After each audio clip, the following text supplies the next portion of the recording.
Hello, my name is Lee Kelly. I'm an acting and speech coach here in New York. As I film this, summer has come round again. And with the fun and the freedom come those horrible stories about children dying in hot cars.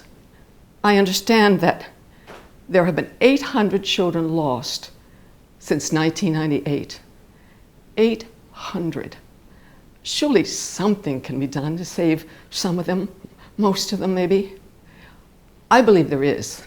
It's possible to create a biological alarm that you or your caregiver can take with you everywhere, in and out of that car. No matter what is bothering you or distracting you, you will remember your child. But how? Okay, it's easy and it's free. First of all, memory.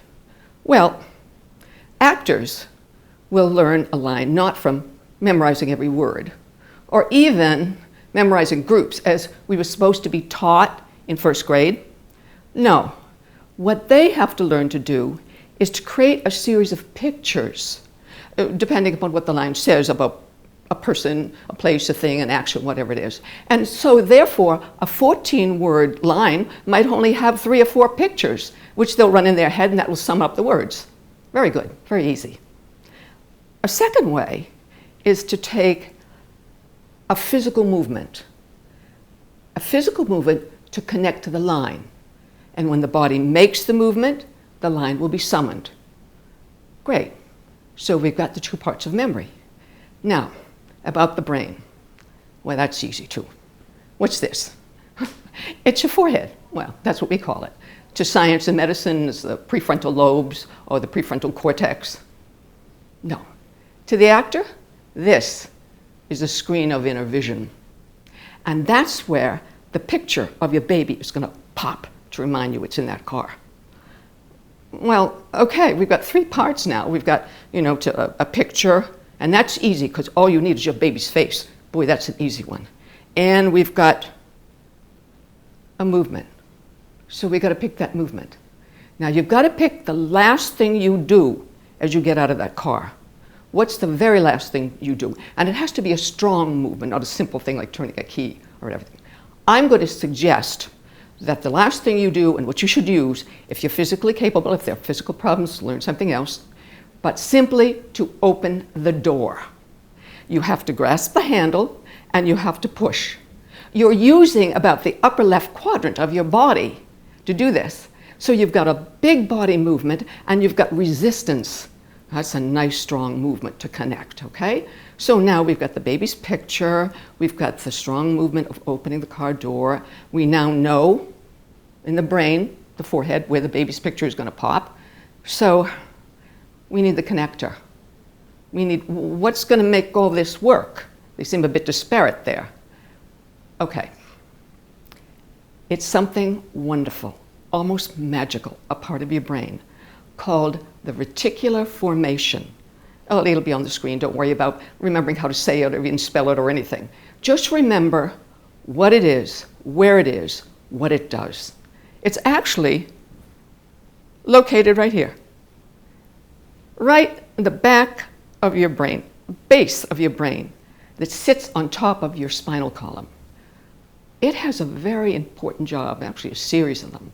But basically what we're interested in is that it monitors and it triages. Now, all the time I'm standing here, all the time we're even sleeping or awake or whatever, its job is to monitor what's going on. And it is communicating down the spinal column, up deeply into the brain. Everything that's going on around me, okay? Even where my feet are, how they feel on the rug or whatever. And things that I wouldn't pay attention to. It's recording everything, everything. Now, most everything is rather innocuous. It's not important. It doesn't have to come to my awareness. So, brain, the reticular formation just sends it off to somewhere deep in the brain. But then something important happens, something that's dangerous, something it knows you need to know. And it shoots the impulse, driving everything else away, right into the forebrain. And you go, whoa, and you awake to it. All right, wonderful.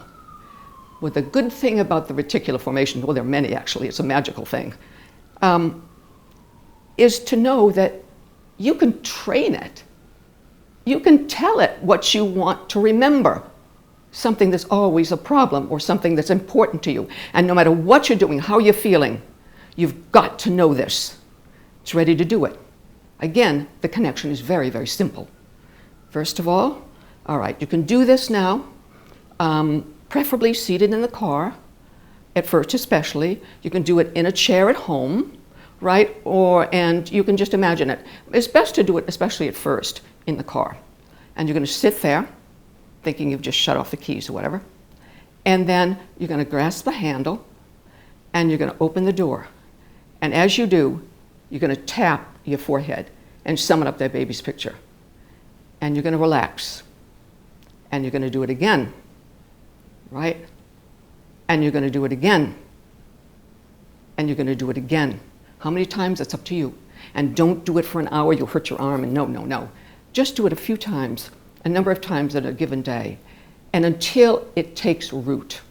Now, every time you do that, the baby's picture pops. Now, also have a little fun with this and pretend you're an actor, okay?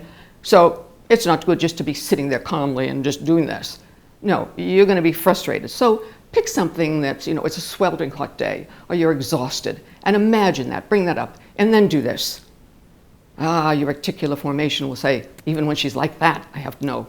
Take something else that you're really worried about, really a bill that you can't pay, or a child that's sick, another child that's sick, or absolutely anything that you're worried about. Summon it up. Summon it up so that's your state of being, and then tap the baby's face and open the door, all right? Anything that you can imagine, the worries, anything that makes you angry. Oh, you're so angry at somebody. Summon up that anger and do it. You're late. Oh, God, it's an important appointment, and you haven't even finished the presentation. You've got to run. Get in that state and do it. You do it enough, and the brain is going to remember, and it's going to serve you as a very obedient service. You want to know this? You got it.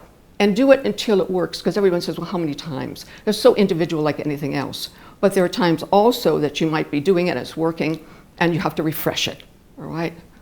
But do it, because you think it can never happen to you, but it can. And when you find out it works, your partner, your husband or wife, your caretaker, caregiver, teach them.